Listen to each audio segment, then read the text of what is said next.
ہمارا یہ جو دل ہے روزانہ 1,00,000 دفعہ دھڑکتا ہے. 1,00,000 دفعہ ہر انسان کا دل دھڑکتا ہے، اور 1,00,000 دفعہ دھڑکنے سے 10,000 لیٹر خون ہماری شریانوں میں ٹریول کرتا ہے روزانہ. اور ہماری شریانیں جو ہیں، وینز جو ہیں، ان کو اگر جوڑا جائے تو 1,00,000 کلومیٹر بنتی ہیں. 2.5 چکر پوری زمین کے بن جائیں ہر انسان کی شریانیں اگر جوڑی جائیں. ان ساری شریانوں میں جو خون ٹریول کرتا ہے دل کے ذریعے، کیا یہ خود بخود ہو رہا ہے؟ پھر اس کے بعد اس چیز کے اوپر غور کریں کہ ہمارے جو گردے ہیں روزانہ 25 دفعہ ڈائلیسس کرتے ہیں. ایک ڈائلیسس کی قیمت مارکیٹ میں تقریباً 3,500-4,000 روپے ہے. 4,000 کو آپ 25 سے ضرب دیں، 1,00,000 روپے کا کام ہمارے گردے مفت روزانہ کر رہے ہیں بغیر کسی تکلیف کے.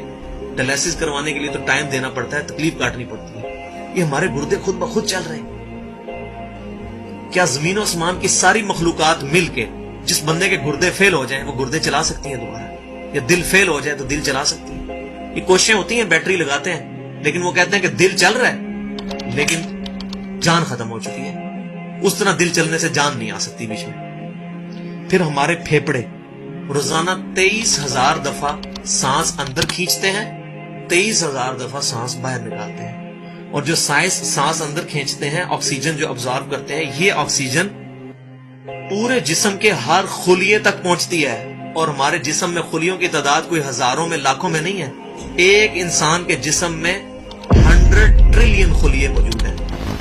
100 ٹریلین، اور 1 trillion is equal to 1000 billion, 1000 ارب کے برابر. اس کو سمجھانے کے لیے سائنٹسٹ نے یہ ایگزامپل دی ہے کہ اگر انگلینڈ جیسے 30 ملک ہوں اور وہ 30 کے 30 ملک درختوں سے پر ہوں، ہر درخت کے 10,000 پتے ہوں، تو جتنے پتوں کی تعداد بنتی ہے نا، 30 انگلینڈ جیسے ملک مکمل درختوں سے بھرے ہوئے، وہ سارے پتے گنے جائیں، ہر درخت کے 10,000 پتے ہوں، تو یہ 100 ٹریلین فگر بنتا ہے. اتنے خلیوں تک آکسیجن روزانہ پہنچتی ہے، جسم کے اندر خلیے موجود ہیں. اور ہر خلیہ ایک پرفیکٹ فیکٹری ہے، پاور جنریشن پلانٹ اس کے اندر لگا ہوا ہے. وہ اپنی خوراک تیار کرتا ہے، ہر خلیہ اس تک آکسیجن پہنچتی ہے، خون کا نظام پہنچتا ہے. یہ سارے کا سارا کمپلیکس سسٹم کیا خود بخود ہو رہا ہے؟ زمین و آسمان کی ساری مخلوقات مل کے یہ کام نہیں کر سکتی، جس کے بارے میں ہمیں وہم ہو گیا شاید یہ خود بخود ہو رہا ہے. پھر اپنی آنکھوں کے اوپر غور کریں. ہماری آنکھیں روزانہ 12,000 دفعہ چپکتی ہیں. ایسے 12,000 دفعہ اگر ہم اپنے یہ ہاتھ کو الٹا کر کے ایک دوسرے پہ یوں رگڑیں نا، تو میرا خیال ہماری کھال اتر جائے. اس سے زیادہ نازک چیز ہماری آنکھ ہے. لیکن اس آنکھ کے درمیان ایسا لیکوڈ موجود ہے کہ جو اس آنکھ کو گھسنے نہیں دیتا اور تکلیف نہیں ہوتی. وہ لیکوڈ تھوڑا سا زیادہ ہو جائے تو خام خواہ ہمارے آنسو بہنے شروع ہو جائیں. جیسے ہمارے گلے میں بھی تھوک موجود ہے، یہ تھوڑا سا زیادہ ہو جائے تو رال ٹپکنی شروع ہو جاتی ہے. کئی لوگوں کو آپ دیکھتے ہیں بیماری ہوتی ہے، ایک زیادہ مقدار میں ہو جائے تو رال ٹپک جائے، کم ہو جائے تو ہم بول نہ سکیں، ہمارا گلا خشک ہو جائے. یہ اتنا کمپلیکس نظام خود بخود ہو رہا ہے. اگر ہم روزانہ 12,000 دفعہ ایسے کریں نا آنکھیں خود سے تو تھک جائیں.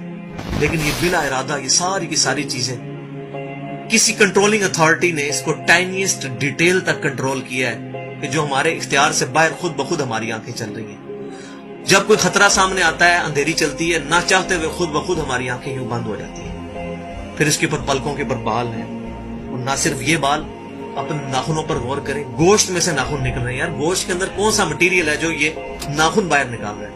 یہ گوشت میں سے دانت نکل رہے ہیں، یہ گوشت میں سے گھاس نکل رہی ہے.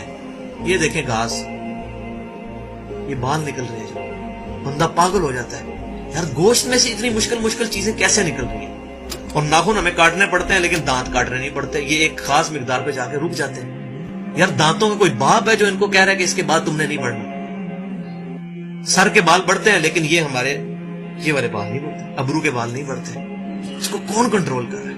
یہ ساری کی ساری چیزیں کیا خود بخود ہو رہی ہیں؟ جو چیزیں بھائیوں کرنے سے نہیں ہو سکتی، انسان اپنی چیزیں خود کنٹرول نہیں کر سکتا، تو خود بخود وہ کیسے ہو رہی ہے؟ اس سے بڑی تو بیوقوفی اور کوئی چیز نہیں. پھر سب سے مشکل جو انسٹرومنٹ ہمارے دماغ جو ہے، ہمارے دماغ کے اندر 10 ارب خلیے ہیں، اور جو دماغ کے اندر جو ہمارے کنیکشنز ہیں وہ 100 ٹریلین ہیں، equivalent to the quantity of cells in human body. جو میں نے بتایا تھا انگلینڈ جیسے 30 ملک ہوں، وہ والی ایگزامپل دی، وہ سیم اتنے کنیکشنز دماغ کے اندر ہیں. ہمارے دماغ کے اندر 1 منٹ کے اندر 10 لاکھ چین ریئیکشنز ہوتے ہیں جن کی وجہ سے دماغ کام کرتا ہے. ایک کنیکشن بھی ان 100